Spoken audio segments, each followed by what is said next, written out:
Technique आप सारे लोग इसे करके देखिए, मैं आपको बोलता हूं कि सबसे फास्ट रिजल्ट आए हैं पिछले 2 साल में मुझे इसके।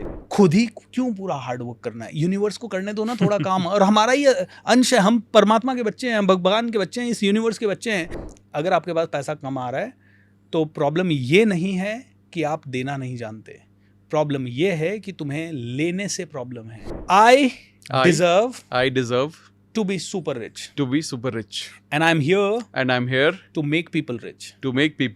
I'm here to receive effortlessly, and I'm here to give endlessly. अभी ना एक हफ्ते पहले एक वीडियो बहुत वायरल हो गई, 3-4 मिलियन लोगों ने देख लिया उसको। Wow. और अलग तरह के कमेंट आ रहे हैं उस पर। मैंने उसमें क्या बोला था, मैंने उसमें बोला था कि मैं ना अपनी बेटी के सामने बहुत कॉन्शियस रहता हूँ कि मैं क्या बोल रहा हूँ। पैसे की अवेयरनेस, पैसा कहाँ बच सकता है, पैसे कैसे इन्वेस्ट हो सकते हैं, शेयर मार्केट क्या है, ऑप्शन ट्रेडिंग क्या है, एटलीस्ट पता तो हो। करें या ना करें हम बात की बात है। बिल्कुल सही। हेलो दोस्तों, रीडर बुक्स क्लब के एक और जोरदार पॉडकास्ट में आपका बहुत बहुत स्वागत है।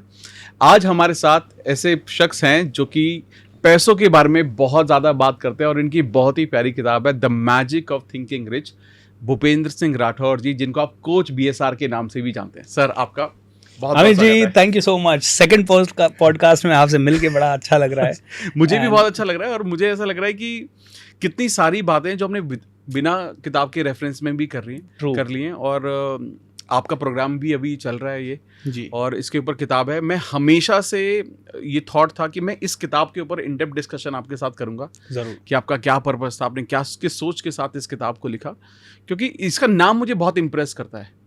इसकी मेरी जो पहली किताब थी सेल्फ इम्प्रूवमेंट की, the magic of thinking big थी। करेक्ट। तो जब मैंने इस किताब का नाम देखा the magic of thinking rich, तो मैंने सबसे पहले मेरे माइंड में आया कि अगर मैं कोई किताब लिखता और ये नाम अवेलेबल होता तो मैं अपनी किताब को यही नाम देता। तो ये कैसे आपके माइंड में आया? ऐसे ही बैठे थे अमित जी, और कोविड चल रहा था, तो उस समय सोचा कि हम जनता के लिए क्या कर सकते हैं। तो सोचा कि एक फुल लॉ ऑफ अट्रैक्शन, मुझे लगता है कि मैं बहुत अच्छा सिखाता हूँ लोगों को, तो आप भी उसके ऊपर बहुत अच्छी बात करते हैं। तो मैंने कहा वो लॉ ऑफ अट्रैक्शन है ना, पूरा फ्री सिखा देते हैं लोगों को। तो 28 डेज का एक वर्कशॉप लॉन्च कर दिया। अब उस वर्कशॉप का नाम क्या रखें, बहुत ब्रेनस्टॉर्मिंग हुई। तो हम लोगों ने अपना एक मिशन रखा कि let's make India think rich. दो रीजन से वो नाम रखा कि क्या मिशन हो, मतलब सोशल मिशन बहुत सारे लोग कर रहे हैं, वो जेन्युइन लगेगा क्या, क्योंकि हम दिन रात वो काम कर नहीं रहे हैं। हम लोग तो लोगों की थिंकिंग को बढ़ा रहे हैं। मैंने कहा बिग थिंकिंग, कई बार है ना आदमी थोड़ी देर बड़ा सोचता है फिर वापस नीचे आ जाता है। मैंने कहा क्यों ना उसके डीन्स में रिचनेस डाल दिया जाए। तो रिच वो वर्ड उसको ट्रिगर करता जाए और थिंकिंग रिच। फिर हमने थिंक रिच इंडिया कंपनी बना दी, थिंक रिच मिशन बना दिया। तो फिर इस प्रोग्राम का नाम भी हमने कर दिया the magic of thinking rich. जब ये प्रोग्राम के एक सीजन हुआ, इतने सारे लोग जुड़े हमारे साथ और इतनी दुआएं मिली, इतने लोगों की ब्लेसिंग्स मिली। 28 दिन का फुल डिटेल्ड 1.5 घंटे का कंटेंट जब लोगों के पास जाने लगा, तो ये तो प्रीमियम कंटेंट था, क्योंकि हम भी पहले थोड़ा फ्री सिखाते थे, फिर पेड में आ जाता था आदमी। हमने पूरा फ्री दिया। तो जो मान लीजिए पहले सेशन में ही 20,000 लोग जुड़े लाइव और 2-2.5 लाख लोगों ने, व्यूअर्स ने उसको देखा। और उनमें से जो लास्ट तक 28वें दिन भी कंटिन्यू जुड़े रहे, वो करीब 75,000 लोग उसकी रिकॉर्डिंग और सब कुछ देख रहे थे। तो मतलब इतना बड़ा वो किक मिला मुझे। 3 सीजन हुए और तीनों सुपर हिट। मतलब सुपर हिट का मतलब लोग कह रहे हैं मैं बीमारी ठीक हो रही है, मैं वेंटिलेटर से बाहर आ रहा हूँ। कोई कह रहा है सर मेरा तो पिछले 10 साल से मैं बेड रिडन था, डॉक्टर्स ने मना कर दिया था ठीक होने। मतलब ऐसे कई एग्जाम्पल्स हमें आए। तो हमने कहा, किसी ने कहा कि ये नाम तो तुम्हारा बहुत ज़बरदस्त है, ये बहुत चल रहा है, इसके ऊपर एक किताब लिख दो। तो एक सजेशन दिया किसी ने। तो जैसे ही उन्होंने सजेशन दिया तो हमने कहा चलो let's make a book around it, क्योंकि प्रोग्राम है तो ये बुक भी सेल होगी और ये नाम एक तरह से पेटेंटेड हो जाएगा, ये नाम एक तरह से कॉपीराइटेड हो जाएगा। And really we loved the feeling of this name, तो इसीलिए फिर ये नाम रख दिया। अमेजिंग, इसके पीछे की स्टोरी बहुत अच्छी है। ग्रेट। एक्सीडेंटली हुआ, मतलब कोई ऐसा वो नहीं था कि प्लान्ड नहीं था ये। ओके। तो जो इस किताब में, जैसे मैं बहुत सारी किताबें पढ़ता हूँ जी, और अगर मैं बात करूं कि ऑन अट्रैक्टिंग मनी या मैनिफेस्टेशन, मनी से रिलेटेड स्पेसिफिक ऐसी बहुत सारी किताबें हैं नहीं। करेक्ट। ठीक है, मुझे याद है, आई थिंक जोसेफ मर्फी की एक किताब है हाउ टू अट्रैक्ट मनी, ऐसे यही नाम से एक true. किताब है, और वो भी आई थिंक बहुत छोटी किताब है, आई थिंक 100 पेजेस की बुक है। उसके बाद जब मैंने आपकी इस किताब को समझा तो मुझे बहुत सारी और भी डिटेल मिली, ना कि एक इंसान सिर्फ पैसों में इम्प्रूवमेंट तो मिलेगा ही मिलेगा क्योंकि वो प्राइम कोर है उसका, लेकिन बाकी एरियाज ऑफ लाइफ में भी बहुत इंप्रूव करेगा। True true true. ठीक है, तो आपकी जो ये किताब है, ये इसके की प्रिंसिपल्स आपने क्या क्या डिफाइन किए हैं इसके अंदर, जो प्राइम एलिमेंट है जो कवर करती है किताब? देखिए, it is magically around thinking. तो इसमें मैंने एक स्टोरी शेयर की है कि मैं कैसे करोड़पति बना। अच्छा, ओके। तो हुआ यूं कि 2012 में मुझे एक कोच मिले और उन्होंने मुझे कहा कि भाई तुम अंग्रेजी सिखाते हो, 3,500 रुपये चार्ज करते हो, तुम इसको बंद करो, 3.5 लाख का प्रोडक्ट लॉन्च करो। मैंने कहा 3.5 लाख का प्रोडक्ट मुझे कौन सुनने का 3.5 लाख कौन देगा? अरे भाई मैं कोई शिव खेड़ा थोड़ी हूँ, मैं कोई एंथनी रॉबिन्स थोड़ी हूँ। वे बैक इन 2012 हम कुछ भी नहीं थे, मतलब 4 लोग हमें सुनने के लिए नहीं आते थे, न ये यूट्यूब वगैरह था, न फेसबुक वगैरह था, न इंस्टाग्राम था, तो करें क्या? तो उन्होंने कहा कि नहीं, तुम्हें करना होगा, इसको इमीडिएट बंद करो। और वहाँ से आ रहे थे 3 लाख रुपए महीना, जिसमें से सैलरी वैलरी काट के भी करीब 50,000 से 1 लाख बच जाता था। मैंने कहा सर मेरी घर पहले ही तो मैं नौकरी छोड़ के आया हूँ और 2 साल बाद बड़ी मुश्किल से इसको सेट किया, अब आप इसको कह रहे हैं उसको भी बंद करके 3.5 लाख का प्रोडक्ट। उन्होंने मुझे 16 किताबें ला के दी, 16 नहीं 26 किताबें। उन्होंने नाम बताए, बोले अभी बैठ, अभी ऑर्डर कर। और मैंने अमेजन से ऑर्डर की। And I always feel that I am a very good student. एक बार मैं मतलब किसी टीचर को फॉलो करता हूँ तो या तो मैं दिल से फॉलो करता हूँ, नहीं तो मैं एक बार में छोड़ देता हूँ। तो जब मैंने फॉलो करना शुरू किया तो मैंने पूरी 26 किताबें पढ़ी। 26 की 26 किताबें पढ़ के मैं बिजनेसमैन से मिलने जाता और बिजनेसमैन के पास मिलता। हम 50,000 रुपये कमा रहे हैं और हम कहते हम बिजनेस कोच है।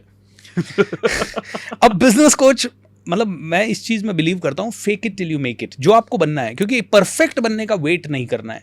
तो मैं 50,000 कमा रहा था, मेरा बिजनेस स्ट्रगल कर रहा था, I was not really able to do much, लेकिन मैं बिजनेसमैन के सामने जाके इस कॉन्फिडेंस से बैठने लग गया कि मैं तुम्हारे बिजनेस को ठीक कर सकता हूँ। और वो कॉन्फिडेंस कहाँ से आया? वो 26 किताबें पढ़ के आया। उसके बाद दूसरी चीज़ ये हुई कि उन बिजनेसमैन से मिलता, वो रोते रहते काफ़ी। सर 2 करोड़ का लोन है, सर 3 करोड़ का मशीनरी ला रहा हूँ, बैंक लोन पास नहीं कर रहा है, थोड़ी दिक्कतें आ रही है, सर 1 करोड़ रुपए महीने की सैलरी है, सर ये 100 करोड़ से ऊपर जा ही नहीं रहा। और इनका मैं दुख सुनता था, मैं कहता था यार हम तो 50,000 के कारण दुखी है, इनके पास 100 करोड़ है तो भी दुखी है, 50 करोड़ है तो भी दुखी है। लेकिन वो करोड़ करोड़ करोड़ करोड़ करोड़ सुनते सुनते माइंड ट्यून्ड हो गया करोड़ के लिए। मतलब उसके बाद आई थिंक 2013 में मैंने ये करोड़ सुनना शुरू किया। 2014 में मेरा टर्नओवर था 1 करोड़ का। 2015 में मेरा टर्नओवर था 1.5-2 करोड़ के आसपास। 2016 में करीब 2.25 के आसपास पहुंचा और फिर ये बढ़ता चला गया। एंड आई थिंक ये चीज़ें कि करोड़ बनाना, तो मेरी पूरी स्टोरी मैंने इस बुक में डाली है कि मैं कहाँ था और कहाँ से मैं निकला। और ये छोटा सा प्रिंसिपल आज मैंने रियलाइज़ किया ऐसे बैठे बैठे, मैंने कहा यार 1000 करोड़ क्यों नहीं गया मैं, क्योंकि 1000 करोड़ वालों के साथ अभी मैं उतना ज़्यादा बैठ नहीं रहा हूँ। तो अब मैं कॉन्शियसली सोच रहा हूँ कि 1000 करोड़ वाला ग्रुप मुझे जल्दी से जल्दी मिले, जहाँ मैं 1000 करोड़ 1000 करोड़ 1000 करोड़ या मिलियन बिलियन मिलियन बिलियन दिन रात सुनूं। और यू वॉन्ट बिलीव, ये माइंड ट्यून हो जाता है सर। जैसे इसका एक छोटा सा एग्जांपल मैंने देखा है कि जब हम गांव में रहते थे तो मेरे पिताजी उस समय कमाते थे 10,000 रुपये के आसपास। फिर उनकी मेहनत करते करते वो 40,000 पे पहुंचे and that was his last salary. तो हमारा भी सपना क्या होता था कि यार पापा 40 कमा रहे हैं तो 40 कमा लें।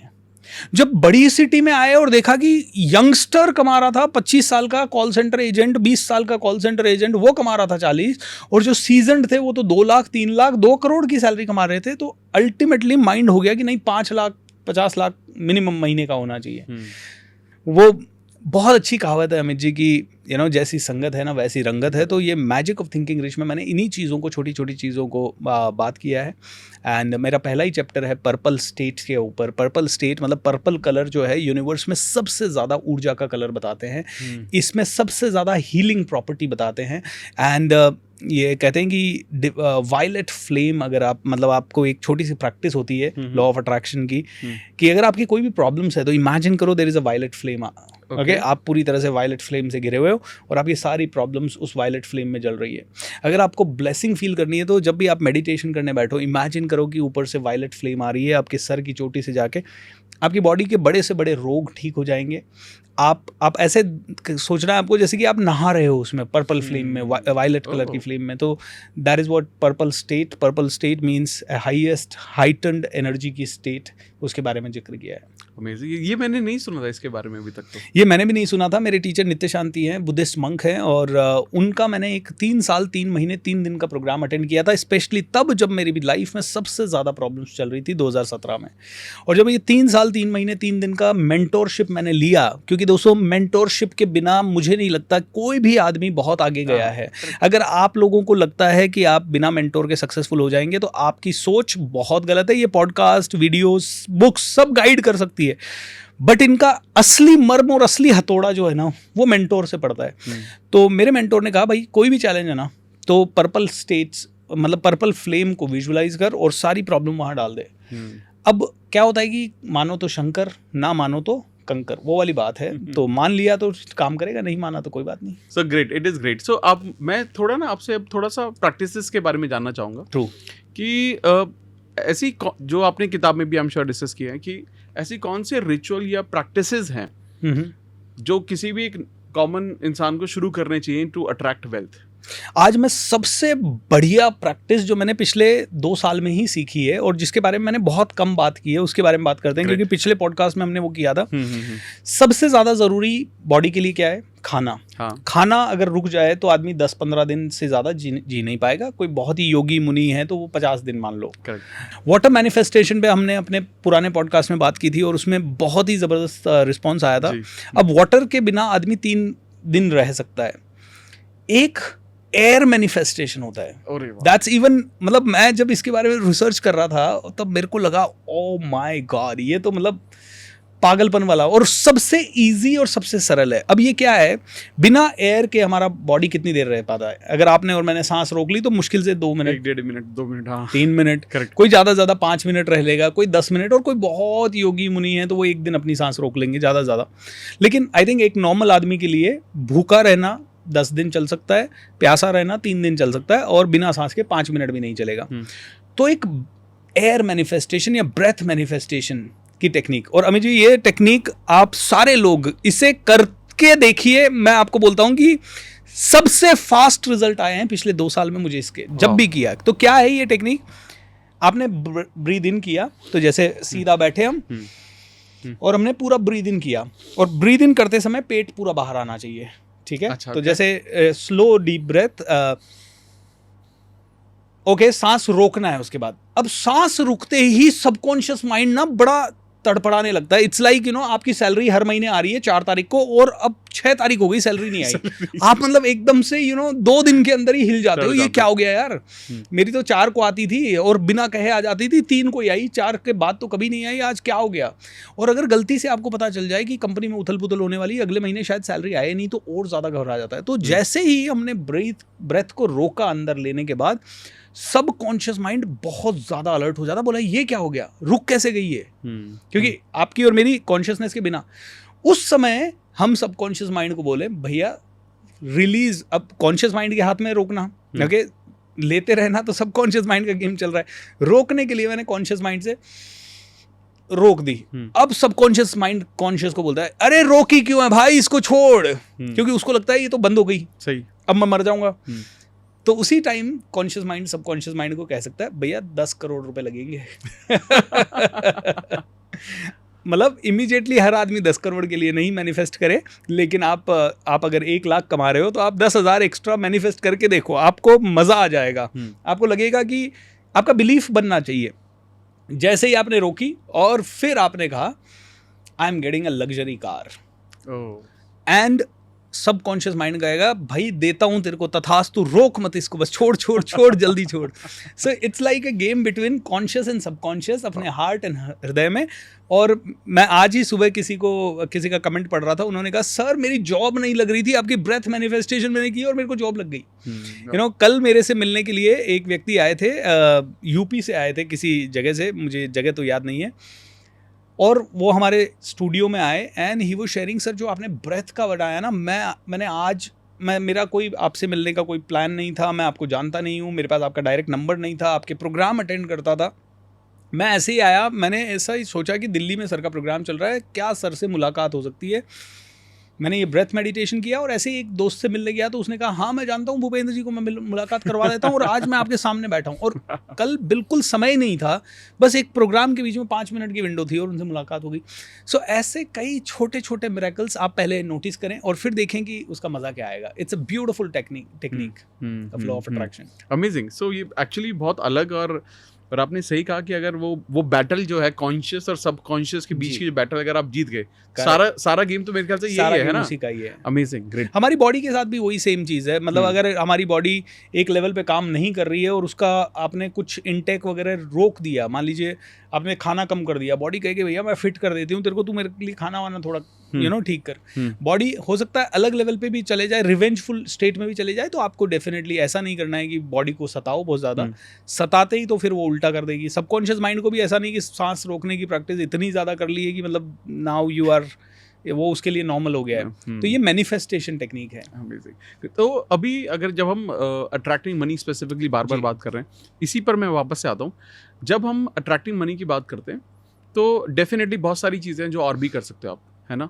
तो मैं जानना चाहता हूँ कि अपार्ट फ्रॉम दिस जो ब्रीदिंग टेक्निक आपने बताई है, ये तो बहुत ही अमेजिंग है, इसके अलावा कौन कौन सी ऐसी टेक्निक्स हैं जो डेली लाइफ में कोई भी अडॉप्ट कर सकता है, जो कि विदाउट बहुत सारा एफर्ट नहीं करना, बट कुछ 4-5 मिनट 6 मिनट भी आप करोगे तो आपको बहुत अच्छे रिजल्ट मिल सकते हैं। डबल आपका मनी हो सकता है। एक बहुत ही प्यारी सी टेक्निक है, एक कांच का वो लीजिए, नीचे जैसे मिरर होता है ना, हाँ। जिसमें हम अपने चेहरे को देखते हैं, रिफ्लेक्शन, उस कांच के ऊपर आप एक कांच का बॉल रख दीजिए जो भी ट्रांसपेरेंट हो, ठीक है, राइट, और उसमें आप 500 रुपए डाल दीजिए, ठीक है। ठीक है। हर रोज जब आप उठेंगे तो वो आपको 500 नहीं, आपके माइंड को 1000 दिखेंगे। अरे वाह, वेरी गुड। एंड होता क्या है, जब हमारा माइंड ज़्यादा देख पाता है, अब कई लोग कहेंगे सर इससे क्या होता है, आपका सबकॉन्शियस माइंड सोचता ही पिक्चर्स में है, आपका सबकॉन्शियस माइंड सोचता ही अबंडेंस में, मतलब उसको नहीं पता कि ये हकीकत है या रियलिटी है क्या है, उसके पास ऐसा कोई कॉन्सेप्ट नहीं, उसे नहीं पता अमित जी कौन है और भूपेंद्र कौन है, ये तो हमारे कॉन्शियस माइंड की नॉलेज है। इसीलिए लोग कहते हैं ना कि जब कोई आदमी पागल हो जाता है या डॉक्टर्स के पास हम जाते हैं और डॉक्टर एनेस्थेसिया दे देता है, तो कॉन्शियस माइंड चला गया, सबकॉन्शियस माइंड काम कर रहा है। हम अनकॉन्शियस हैं, सोए हुए हैं, हमें कुछ नहीं पता चल रहा, वो हमारी बॉडी में सुइयां भी, लेकिन फिर भी कॉन्शियस सबकॉन्शियस माइंड अलर्ट है, हमारी ब्रीदिंग से लेके ब्लड शुगर लेवल और हमारा सब कुछ नियंत्रण में रहता है। तो ऐसी पिक्चर्स आप लगा सकते हैं जिनसे कि आपको वेल्दी बनने की फीलिंग आए, ऐसे कलर्स आप चूज कर सकते हैं जिनसे कि आपको बहुत अच्छी फीलिंग आए, ऐसे नुस्खे छोटे छोटे अपना सकते हैं जिनसे कि आपको बहुत ज़्यादा ऐसे लगे कि मैं तो रिच हूँ, है हमारे पास 1000 रुपया लेकिन दिखे हमें। एक और बहुत मैजिकल टेक्निक, आपके वॉलेट में हमेशा 11,000 रुपये मिनिमम रखें कैश, राइट। उससे क्या है कि माइंड में क्या होता है, एक नॉर्मल आदमी को दिन भर लगता है मेरे पास तो पैसे नहीं है, मेरे पास पैसे नहीं है यार, पैसा बहुत कम है, पैसा बचाओ। सबकॉन्शियस माइंड कहता है यार तेरा वॉलेट भरा हुआ है और फिर तू कह रहा है पैसा नहीं है, ऐसा कैसे। तो आपका सबकॉन्शियस माइंड इस सजेशन को मानेगा ही नहीं कि आपके पास पैसा नहीं है। आप वॉलेट में 11,000 रख के देखो, 1 महीने के अंदर अंदर आपको लगेगा कि या तो आपके फिजूल खर्चियाँ रुक जाएगी। मतलब पैसा कैसे आता है, पैसा कई तरह से आता है। आपकी अगर डेफिनेशन है कि मैं 1 लाख कमा रहा हूं तो 2 लाख आ जाए, भाई आपको उसके लिए हो सकता है कोई रास्ता खोलना पड़े। तो वो रास्ता कैसे खुलेगा, जब आपके पॉकेट में पैसा है तो या तो आप किसी सही आदमी से मिल लोगे जिससे सही आइडिया आ जाएगा, या आप कोई सही पॉडकास्ट और वीडियो देख लोगे, उस पॉडकास्ट और वीडियो से आपको कोई ऐसा नया थॉट आ जाएगा, या फिर आपके खर्चे कम हो जाएंगे, या फिर आपको कम खर्चे में ज़्यादा मुनाफा होने लग जाएगा, या फिर कहीं आप खरीदारी करने जाओगे तो आपको बेस्ट डील्स मिलनी शुरू हो जाएगी, और या फिर पैसा आ जाएगा, कुछ ना कुछ हो जाएगा, unexpected customers, unexpected sales, unexpected सब कुछ। तो मैं कहता हूँ यार खुद ही क्यों पूरा हार्ड वर्क करना है, यूनिवर्स को करने दो ना थोड़ा काम, और हमारा ये अंश है, हम परमात्मा के बच्चे हैं, भगवान के बच्चे हैं, इस यूनिवर्स के बच्चे हैं। तो मेरे पिताजी जब मुझे पैदा करके पढ़ा रहे थे तो मेरी ही सारी लोड नहीं थी, मैं तो कह देता था पापा मुझे बुक्स चाहिए, तो पापा अरेंज करते थे। तो ऐसे ही ये यूनिवर्स जब मेरे लिए एक्स्ट्रा कस्टमर्स अरेंज कर सकता है, जैसे मैं अभी अभी कह देता हूँ यूनिवर्स मुझे इस पॉडकास्ट पे 2 मिलियन व्यूज चाहिए चाहिए चाहिए।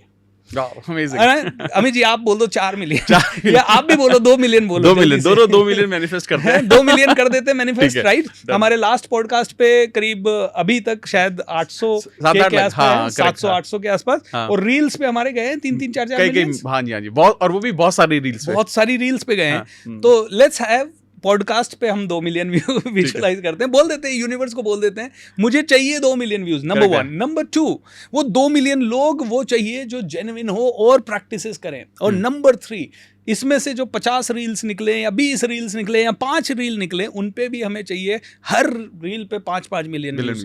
अब ये बोल दिया, अब आप में से कई लोग कहेंगे ये ऐसा थोड़ी होगा। क्या पता, आपको क्या पता, हाउ कैन यू से कि ये नहीं हो सकता।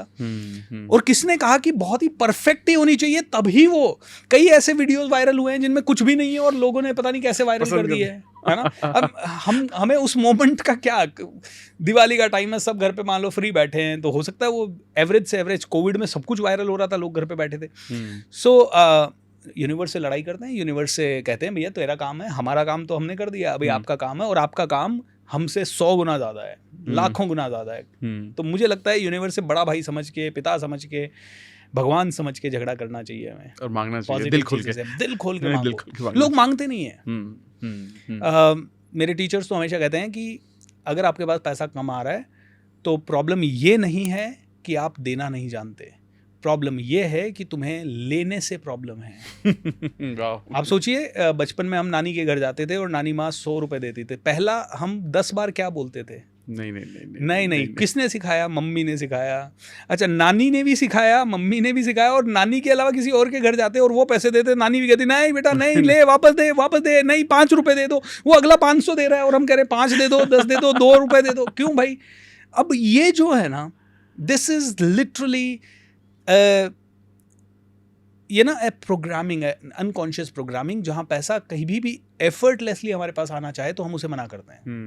क्योंकि हम कहते हैं I don't deserve effortless money, मुझे तो हार्ड वर्क करके, स्लॉग करके, रोज सुबह 8 बजे से रात को 12 बजे तक घिसके ही पैसा जो आएगा वो ही मैं एक्सेप्ट करूंगा। तो आप रिच बन ही नहीं पाओगे कभी। Let's accept. अभी एक बार एक अफर्मेशन बोलते हैं, I deserve to be super rich, and I'm here to make people rich, I'm here to receive effortlessly, and I'm here to give endlessly. I mean, एक छोटा सा अफर्मेशन हमने बोला। अब हिंदी में अगर बोलें तो मैं डिजर्व करता हूँ कि बहुत सारा पैसा मैं आ सकता है और मैं आराम से उसे एंजॉय कर सकता हूँ, एफर्टलेसली अट्रैक्ट कर सकता हूँ और एफर्टलेसली एंडलेसली दे सकता हूँ। जैसे ही आपने ये किया, आपके अंदर के दोनों प्रोग्राम ट्यून्ड हो गए। अब आदमी कहता है मुझे मिले तो सही, लेकिन मैं अभी दे दूंगा ना किसी को 1000, नहीं सर, नहीं रखो, आप अपने पास रखो। That is the thing. Correct. ये मैं बहुत चीजें रिलेट कर पा रहा हूँ कि कहीं ना कहीं ये जो वो कहते हैं ना कि जो लिमिटिंग बिलीव्स की प्रोग्रामिंग है सबकॉन्शियस की, वो बहुत बचपन से शुरू हो जाती है। एब्सोल्युटली। इसीलिए तो बहुत सारे लोग अटके ही रहते हैं कि विद दोज थॉट्स की आसानी से पैसा नहीं आता, मेहनत से ही पैसा मिलता है। और आपने वो भी शेयर किया था शायद कि एक लास्ट वाली पॉडकास्ट में कि हम सबका थॉट तो ये है कि हमें बहुत सारा पैसा कमाना है, लेकिन आपके माइंड में ये थॉट है कि जो अमीर लोग होते हैं ना वो सही काम करके अमीर नहीं बनते। तो जब ये सारे थॉट्स चलेंगे तो गड़बड़ी होगी फिर आपके साथ, फिर आप खुद ही एक ऑब्स्टेकल बन रहे हो अपने सपनों के बीच में या पैसे के बीच में। ट्रू। तो मैं आपसे यहाँ पर ये सवाल पूछना चाहता हूँ कि अगर किसी के लिमिटिंग बिलीव्स हैं, ठीक है, वो अटका हुआ है और पुराने पास बिलीव्स से ऐसे मिले हुए हैं, बट वो चाहता है, हालांकि शायद हो सकता है वो सही एफर्ट नहीं कर रहा है, करेक्ट, तो वो क्या तरीके अपना सकता है जिससे वो लिमिटिंग बिलीव से बाहर निकले, पुरानी सोच से बाहर निकले? तो अमित जी, यहाँ पे मैं लोगों को ये बताता हूँ कि बिलीफ जो है ना वो इंडिविजुअल है। हाँ। वो आप उसे सत्य मान चुके हो लेकिन वो झूठ है। आपका जो लिमिटिंग बिलीफ है वो पूरा झूठ है। अब भाई झूठ पे क्यों यकीन कर रहे हो? कई लोग कहेंगे नहीं झूठ नहीं है, मेरे साथ तो पैसा कभी आया ही नहीं। ऑलराइट, अरे क्या बात है, बचपन में तुम तो बिना खाए पिए ही बड़े हो गए। तुम्हारे घर में तो तुमने कभी टीवी देखा ही नहीं, तुम्हारे घर पे तुमने कभी मोबाइल फ़ोन का इस्तेमाल ही नहीं किया, ये पॉडकास्ट देखने के लिए तुम्हारे पास तो कुछ है ही नहीं, इंटरनेट वगैरह है ना, कोई सिम कार्ड वगैरह भी नहीं होगा, है नंगे बैठे होगे सड़क पे। कपड़े आए हैं, जूते आए हैं, मतलब बचपन से पैसा आया है। और जब बचपन से पैसा आया है उसको तुम कह रहे हो नहीं मेरे पास तो पैसा आता ही नहीं है, तुम कह रहे हो मेरे पास तो पैसा अच्छा आता ही नहीं है। और अच्छा पैसे की डेफिनेशन क्या है तुम्हारे माइंड में? तुम्हारा माइंड कहेगा, तुमने कहा मेरे को ज़्यादा पैसा चाहिए, ठीक है भाई 1 रुपया और ले ले। अब क्या पता तुम्हें ज़्यादा पैसे, तुमने कभी नहीं मुझे करोड़ों चाहिए, देखा है? नहीं देखा है। उसके लिए उतनी मेडिटेशन की है, उसके लिए उतने लोगों से मिले हैं, उतने लोगों से ये बातें सुनी है करोड़ों की, या कोई करोड़ मांगने वाला है तो उसकी पर्सनैलिटी पे कभी अप्रिशिएट किया, यार देखो ये आदमी करोड़ मांग पा रहा है, तुम उसको देखते ही डर जाते हो। तो तुम्हारे पहले अंदर की जो वाइब्रेशन है उसको मैच करनी पड़ेगी वो चीज़ से जो तुम पाना चाहते हो। अगर आपने वो नहीं किया तो you will never be able to get that crores. तो मैं हमेशा कहता हूँ, जब जो झूठ है, तुम कह रहे हो मैं लकी नहीं हूँ, how do you know that you are not lucky? ये पॉडकास्ट देख रहे हो, इतने लकी हो, I am really telling, not because I am speaking या अमित जी स्पीकिंग, बिकॉज भगवान या यूनिवर्स हमसे वो बुलवा रहा है जो आपके लिए शायद सबसे बड़ा काम का है। बिल्कुल सही, बिल्कुल सही। और ऐसे ही कोई किताब पढ़ रहे हो, मैजिक ऑफ थिंकिंग रिच, अगर आपने किताब नहीं पढ़ी तो पढ़ लीजिएगा। Master your thoughts master your life मेरी पहली किताब थी। मैंने तो ऐसे ही बोल दिया था 2016 में ये किताब मैं लॉन्च करूंगा अमित जी, लेकिन कभी नहीं सोचा था कि हो जाएगी। किसी ने ना पहली बार जब मेरे पास ये थॉट आया और मैंने एक आदमी से शेयर किया तो उन्होंने हंस दिए वो मेरे पे, तुम बुक लिखोगे? अरे क्या लिखोगे बुक में? जब उन्होंने ये कहा तो वास्तव में मुझे लगा यार मैं क्या लिखूंगा बुक में। अच्छा, फिर मैंने ईगो में थोड़ा लिखना शुरू किया, 2 पेजेस से ज़्यादा नहीं लिख पाया। अब इसको वापस से रिचनेस से रिलेट करते हैं अमित जी। भाई जब मैं मान के बैठा था कि मैं बुक नहीं लिख सकता तो मेरी एक भी किताब नहीं आई, जबकि वो झूठ था। मैं झूठ को मान रखा था। फैक्ट होता, अगर ये फैक्ट होता कि मैं किताब नहीं लिख सकता तो मैं अब 4 किताबें कैसे लिख देता। Correct. That was a very big lie. और उस लाई को, मैं करोड़पति बन ही नहीं सकता, मेरा लक है ही नहीं। अरे भाई, जिस दिन मैंने थोड़ा सा सीखा उस दिन मैं बनाने लग गया करोड़। जिस दिन मैंने 1 साल सुना करोड़ करोड़ करोड़, अगले साल करोड़ आ गया। भले उसमें से प्रॉफिट कितना आया वो बात की बात है, लेकिन मेरे पास जो करोड़ आने की थॉट थी कि 1 साल में मैं कम से कम मेरी स्किल पे 1 करोड़ कमाऊं, वो 1 करोड़ मेरी स्किल पे आने लग गया। सो आप लकी भी हैं, ये सच है। आप पैसा डिजर्व करते हैं, ये सच है। आप झूठ को सच मान के बैठे हो, दैट इज समथिंग वेरी। तो ये बिलीफ जो है, सबसे पहले तो ये समझिए, उसमें से 2 तरह के बिलीफ है। एक पावरफुल बिलीफ है कि मैं दुनिया जीत सकता हूँ। अगर ये बिलीफ आपका है तो ये बिलीफ आपको बहुत ज़्यादा ग्रोथ देगा, तो इसको तो टच ही मत करो। दूसरा बिलीफ है, मेरे पास पैसा नहीं आ सकता, मैं सेव अच्छा नहीं कर पाता हूँ, मेरे आते ही ख़त्म हो जाते हैं पैसे, मेरे पास तो लोन ही लोन चढ़ जाता है, मैं पैसे को संभाल नहीं पाता। ये सारी झूठ बोल रहे हैं आप अपने आप से। थोड़ा सा आप इसको रिवर्स कर दीजिए, मैं पैसा संभाल पाता हूँ, पैसा मेरे पास सेव होता है। जैसे ही आप ये बोलने लगेंगे, आपके कॉन्शियसनेस शिफ्ट होगी और आप देखोगे आपने कई जगह पैसे बचाए हैं, आपने कई जगह पैसे को बढ़ाया है। तो आपने ना एक चीज़ बताई थी अभी थोड़ी देर पहले कि जो आपने भी शुरू की कि वो सही लोगों से मिलना। जैसे जो लोग करोड़ों की बात करते हैं तो आप उनसे मिले तो करोड़ों कमा पाए जी। तो एक ये चीज़ तो बहुत ज़रूरी है किसी के भी माइंडसेट को एक सही जगह ले जाने के लिए, क्योंकि आप भी बार बार इस बारे में बात करते हैं कि माइंडसेट और आपका एटीट्यूड बहुत इंपॉर्टेंट है अगर आप पैसे कमाना चाहते हो। करेक्ट। और क्या तरीके हो सकते हैं जब हम बात करते हैं माइंडसेट को एक बहुत सारे पैसे को बिल्ड करने के लिए? पैसे वालों को बहुत डिटेल में स्टडी करना होगा। अब पैसे वालों को डिटेल में स्टडी करते हैं तो एक छोटी सी चीज़ समझना है, हमारा सभी का एक छोटा मन में ना कुछ कंपार्टमेंट्स होते हैं। तो मान लीजिए मन में मेरा अभी जो घर है मन के अंदर, वो घर है कि यार मेरे पास पैसे कम है और मेरे को यहीं पे एडजस्ट करना है। लेकिन हमारे ही मन में एक दूसरा घर हो सकता है जहाँ पे बहुत बड़ी अबंडेंस बैठी हो। लेकिन होता क्या है, ये हमारा इमोशनल घर होता है कि भाई मैं तो कमज़ोर आदमी हूँ, मेरे पास तो है नहीं। आपकी ज़िंदगी में इतने साल आपने उस कमज़ोर घर में बिताए हैं, तो आपका माइंड, आत्मा, soul, body, emotions, thoughts, vibration सब उसी घर में जाना चाहती है। तो आप क्या होता है कि एक पॉडकास्ट देखा, आपको लगता है मैं अब अमीर बन के छोड़ूंगा, लेकिन अगले दिन सुबह आपका सबकॉन्शियस माइंड घर पे उसी पे लौट के आएगा। जैसे होता है ना कि हम पूरी दुनिया घूम लेते हैं लेकिन हमें खाना अपने घर का ही अच्छा लगता है। तो वापस आके आपका सबकॉन्शियस माइंड, तो अपने इमोशनल घर को चेंज करिए। ओके, कैसे चेंज करना है? बार बार विजुअलाइजेशन तो करना ही करना है। तो विजुअलाइजेशन इसलिए करना है कि माइंड इस घर से रिलेट करना छोड़ दे और नए घर को उसको एंजॉय करने लग जाए। तो नया घर अबंडेंस का काल्पनिक घर हमें बनाना है। तो मान लीजिए आज मैं किसी एवरेज सोसाइटी में रह रहा हूँ और उससे मैं निकल के बहुत ही बढ़िया सोसाइटी में, तो मेरा माइंडसेट वहाँ के जैसा हो जाएगा। तो हमें सबसे पहला तो बहुत ही इंपॉर्टेंट है विजुअलाइजेशन अच्छी तरह से करो। ऐसा फील करना है कि मैं तो अब बहुत ही अच्छी ज़िंदगी जी रहा हूँ, सब कुछ अच्छा हो रहा है, पैसा भी आ रहा है और मैं दे भी रहा हूँ, लोगों की हेल्प भी कर रहा हूँ। ये तो हमने हर बार सुना है कि विजुअलाइजेशन की पावर। उससे ज़्यादा उसमें कलर्स डाल दो, उसमें फीलिंग्स डाल दो, उसमें आवाज़ें डाल दो, उसमें एनर्जी डाल दो, उसमें एक्शन डाल दो। तो जब हम विजुअलाइज कर रहे हैं तो लोग क्या कहेंगे वो सोचो, अरे यार तूने इतना अचीव कर लिया, क्या यार तेरी तो ज़िंदगी ज़बरदस्त है, अरे तूने इतने अच्छे कपड़े पहने, अरे और तुम्हारे घर वाले क्या कहेंगे, अरे तुमने 1 लाख के जूते खरीदे, तुमने मतलब 5 करोड़ की गाड़ी खरीदी, ऐसा वाला फीलिंग। हमने इंटीरियर, ये मज़ा नहीं आ रहा है, एक काम करते हैं इंटीरियर डिज़ाइनर से, और इंटीरियर डिज़ाइनर सर इस वाले घर का इंटीरियर करने का 7 करोड़ लगेगा, चल डन कर दे। ऐसा वाला फीलिंग, ऐसी वाली आवाज़ें, ऐसे वाले एक्शंस उस विजुअलाइजेशन में आप डाल दो, और जब आप डालोगे धीरे धीरे, इमीडिएट नहीं लेकिन 2-3-4 महीने में आपका माइंड इधर शिफ्ट होने लगेगा। फिर ऐसे ही लोगों से मिलो, ऐसी ही जगह विजिट करो। आप कोई घर खरीदना चाहते हैं तो उस घर में जाके बैठो। जैसे मुझे पूना में एक घर खरीदना था मुझे, और 50 लाख के आसपास का आ रहा था, और मेरा टारगेट था 2015 में लेना है। 2014 में जून में मैंने देखा, मेरे पास 1 रुपया भी नहीं था, डाउन पेमेंट भी अरेंज नहीं हो पा रहा था। मैंने 2-3 लोगों से लोन मांगने की कोशिश की, किसी से नहीं मिला। ठीक है, कोई बात नहीं, ये जून की बात है।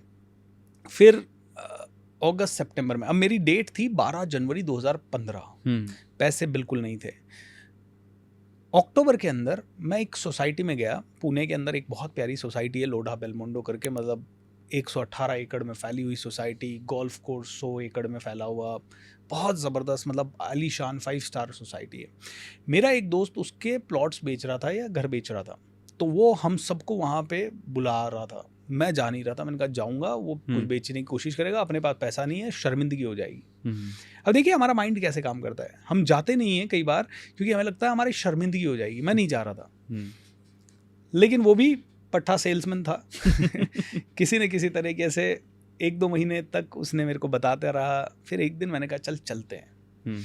मैं गया और वहाँ पे इतना आनंद आया ना मुझे उस जगह पे बैठ के, कि मैंने कहा यार यहीं होना चाहिए घर, यहीं होना चाहिए। वहाँ पे एक सैंपल फ्लैट बना हुआ था, और उस फ्लैट का इंटीरियर इतना प्यारा था कि मैं वहाँ बैठ के विजुअलाइज करने लगा। मैंने ऐड कर दिया ये सारी एलिमेंट्स मेरे घर में, और उसके बाद मैं 3-4 बार कभी किसी को, दोस्त को, किसी को दिखाने ले जाऊं, और वो दोस्त तो देखे और मैं उस फ्लैट में बैठ के मेडिटेशन करूं। ये जब मैंने किया ना अमित जी, अगले ही महीने एक सिंगल प्रोग्राम में मेरे पास करीब 20 लाख रुपए आ गए। 40 लाख का मेरा सेल हो गया, जो कि उस समय का मेरा हाईएस्ट था। और जैसे ही ये पैसा आया, मैंने तुरंत उसी सोसाइटी में घर बुक किया। हालांकि मेरी हैसियत उस समय बहुत बड़ा घर लेने की नहीं थी, कि मेरे पास 50 लाख भी अरेंज नहीं हो रहा था। मैंने छोटा ही घर लिया, लेकिन उस आलीशान सोसाइटी में लिया। और फिर जब उसका इंटीरियर भी करवाया, तो मैंने वो जो इमेजिन किया था उसी तरह से करवाया। तो इट वॉज लाइक, मतलब है ना, मैं हमेशा कहता हूँ लोगों को कि यार वो चीज़ देख लोगे और वो फीलिंग एलिमेंट्स लाने के लिए वो सारी चीज़ें डाल दोगे। जैसे मर्सिडीज भी है, तो वो लेदर, उस कार के अंदर बैठ के उसकी स्मेल, उसका टच, और वो सारा टच और फील, भले आपका ऑर्डिनरी सोफा है लेकिन उसी में बैठ के, या ऑर्डिनरी कार है उसी में बैठ के वो विजुअलाइजेशन करो तो सही, आपका इमोशनल घर शिफ्ट होने लग जाएगा। और फिर आपका माइंड कहेगा यार ये ओल्ड घर में तो अब हमने तो चेंज कर दिया, अब तो नया घर। और फिर आपकी ज़िंदगी में कुछ भी, इसको ये भी कहते हैं कि never settle for less, at least mentally never settle for less. और मेंटली आप आगे हो गए ना, तो आपका सबकॉन्शियस माइंड पेन और प्लेजर के प्रिंसिपल पे काम करता है। पहले उसको पुराना घर प्लेजरेबल लगता था और नए घर में जाना पेनफुल लगता था, अब उसको नया घर प्लेजरेबल लगता है और पुराना घर उसको पेनफुल लगता है। बस ये इमोशनल शिफ्टिंग माइंड मेंटली हो गई, फिजिकली होने में इसको ज़्यादा समय नहीं लगेगा। मैं तो आपकी इस कहानी में खो गया बिल्कुल मैं। आप देखिए कितना ईजी है। मतलब अक्टूबर तक मेरे पास 50 लाख में डाउन पेमेंट देने के लिए कोई आदमी नहीं है, और जैसे ही मैं 2-3 बार उधर जाके, मेरे सबकॉन्शियस को इसकी आदत हो गई कि यार यही चाहिए अब तो, बस ये नहीं चाहिए, जाना ही नहीं है इस घर में। जैसे ही सब, अब नया घर, मान लो आज मैं अपने घर में ना रहूं और मैं कहूँ मेरे को तो नया ही घर चाहिए और इससे बेहतर चाहिए, तो कहीं तो रहेगा। तो माइंड फिर कुछ ना कुछ करके, आप देखिए इंडिया में कई लोगों ने अपने घर बनाए हैं, उनकी सबकी इमोशनल स्टोरी ऐसी है कि उन्होंने एक दिन डिसाइड कर लिया कि यार अब तो नया घर चाहिए ही चाहिए। फिर उन्होंने भले लोन लेना पड़ा हो उनको, या किसी को भी जिससे वो पैसे नहीं मांगते उससे भी मांगना पड़ा हो, बैंक को कन्विंस करना पड़ा हो, और हर आदमी ने पहले से बेहतर ही बनाया है। उसने हमेशा कहा है कि यार बनाए, नया ही बना रहे हैं तो 50 लाख लग रहे हैं, वहाँ 60 लगाओ, एंड सबके घर हो गए। अब इसी को बड़े लेवल पे अप्लाई कर दो। अमेजिंग। तो यहाँ पर ना मैं एक छोटा सा पॉइंट पर आता हूँ। क्योंकि जब आप ये प्रैक्टिस बता रहे हैं ना, बहुत सारे लोग शायद इसको ना एक चीज़ एलिमेंट को शायद मिस ना कर दें, उस पर मैं चाहता हूँ आप बात करें कि आपके पास जो ऑलरेडी है उससे प्यार करना मत छोड़ना। ट्रू है ना, बड़े कुछ अचीव करने के लिए तो ग्रैटिट्यूड जो कि बहुत जरूरी है। तो उसके बारे में आपका क्या कहना है कि वो कैसे मेंटेन कर सकते हैं कि जो है उससे भी प्यार करना है और बड़े के लिए तो देखना ही देखना है, क्योंकि प्रोग्रेस करना, आगे बढ़ना भैया एक नेचर का रूल है, आगे बढ़ते रहो। तो वो कैसे मेंटेन कर सकते हैं हम लोग? ये बहुत सही आपने पूछ लिया, क्योंकि ये है ना, नहीं तो कई लोगों को हो जाएगा कि कभी तो आप बोलते हो ग्रैटिट्यूड में रहो और कभी बोलते हो इमोशनल घर को शिफ्ट कर दो। दोस्तों कहते हैं ग्रेटफुली शिफ्ट कर दो, राइट।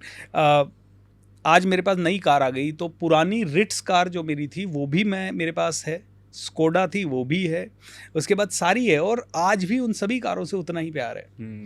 आज भी बचपन का घर जो है, गांव का घर जिसमें आज कोई नहीं रहता, लेकिन वहाँ जाने का मन करता है यार, अपना घर था, अपनी पुश्तैनी चीज़ें थी। आज भी कोई कह दे कि 1 करोड़ रुपया क्या 100 करोड़ ले लो और वो घर बेच दो, तो मेरे पिताजी या मैं या मेरा भाई कोई भी रेडी नहीं होंगे उसको बेचने के लिए।